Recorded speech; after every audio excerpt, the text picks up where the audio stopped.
Assalamualaikum warahmatullahi wabarakatuh. Perkenalkan, kami dari kelompok 4 akan mempresentasikan STP konsep atau Spanning Tree Protocol konsep yang beranggotakan saya sendiri, Laila Tusmaro Itsnain dengan NIM 221120102. Saya Delanan Anggreni dengan NIM 2211201015.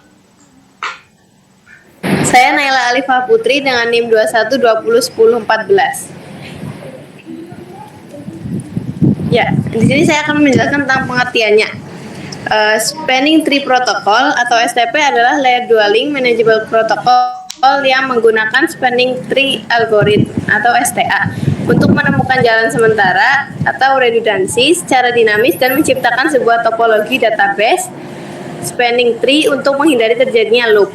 Bridge bertukar pesan BPDU atau Bridge Protocol Data Unit dengan bridge lain untuk mendeteksi loop-loop dan kemudian menghilangkan loop-loop itu dengan cara mematikan interface bridge yang dipilihnya. STA menunjukkan suatu saklar tunggal sebagai jembatan root dan menggunakannya sebagai titik referensi untuk semua perhitungan jalur. Kemudian ada fungsi STP. Yang pertama, mencegah terjadinya loop atau redundansi pada jaringan. Yang kedua, mengoptimalkan penggunaan bandwidth dengan memilih jalur yang paling efisien. Dan yang ketiga, meningkatkan kinerja jaringan dengan menghindari collision atau konflik data. Selanjutnya ada cara kerja STP. Yang pertama, menentukan root bridge. Root bridge dari Spanning Tree adalah bridge dengan bridge ID terkecil atau terendah. Tiap bridge mempunyai unique identifier atau ID dan sebuah priority number yang bisa dikonfigurasi. Untuk membandingkan dua bridge ID, priority number yang pertama kali dibandingkan, jika priority number antara kedua bridge tersebut sama, maka yang akan dibandingkan selanjutnya adalah MAC addresses. 2. Menentukan least cost paths ke root bridge. Spanning tree yang sudah dihitung mempunyai properti yaitu pesan dari semua alat yang terkoneksi ke root bridge dengan pengunjungan transverse dengan cost jalur terendah yaitu path dari alat ke root memiliki cost terendah dari semua paths dari alat ke root. Cost of traversing sebuah path adalah jumlah dari cost dari segmen yang ada dalam path. Beda teknologi mempunyai default cost yang berbeda untuk segmen-segmen jaringan.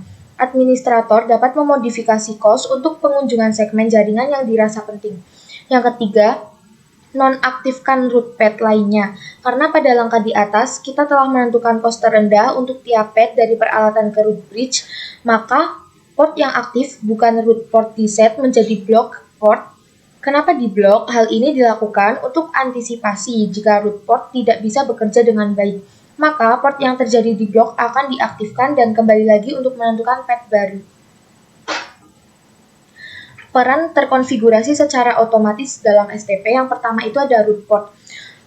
Root port meneruskan trafik menuju ke root bridge hanya terdapat satu root port dalam satu bridge.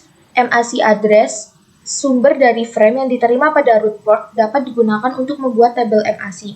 Yang kedua ada designated port. Semua non-root ports yang masih diperbolehkan untuk meneruskan trafik pada network berjumlah satu dalam setiap segmennya. Yang ketiga ada non-designated port, yaitu semua port yang dikonfigurasikan sebagai pemblokir untuk mencegah terjadinya traffic loop. Yang keempat ada disabled port, port yang dinonaktifkan secara administratif. Port yang dinonaktifkan tidak berfungsi dalam proses spanning tree.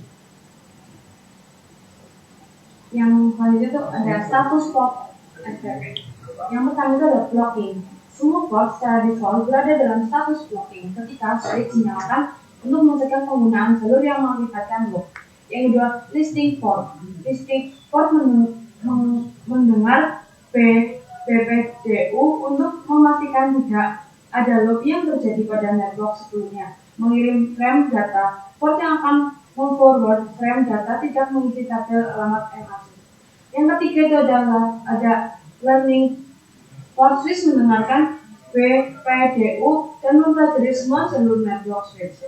Port mengisi tabel alamat MAC setiap tidak memforward frame data. Yang keempat adalah forwarding adalah port mengirimkan dan menerima semua frame data pada port B. Jika port masih sebuah designated port atau root port yang berada pada akhir dari status warning, maka ia akan masuk ke status ini. Yang kelima ada disable. Sebuah port dalam status disable berarti tidak bekerja secara visual. Yang selanjutnya ada step STP sebagai solusi broadcast terus menyebabkan frame broadcast atau multicast atau unicast yang didesain ada sebelum diketahui oleh switch, terus berputar-putar atau looping dalam network tanpa berhenti. Snipping tree port atau STP mencegah terjadinya looping dan menetapkan setiap port switch pada salah satu status. Forwarding atau blocking interface dengan status forwarding bertingkah formal memforward dan menerima frame, sedangkan interface dengan status blocking tidak memproses frame ataupun kecuali berpesan STP.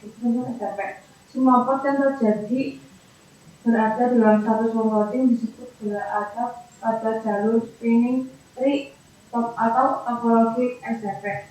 Kumpulan port forwarding membentuk jalur tunggal di mana sering ditransferkan antara segmen. Di sini juga dari kelompok kami membuat topologi STP yang dimana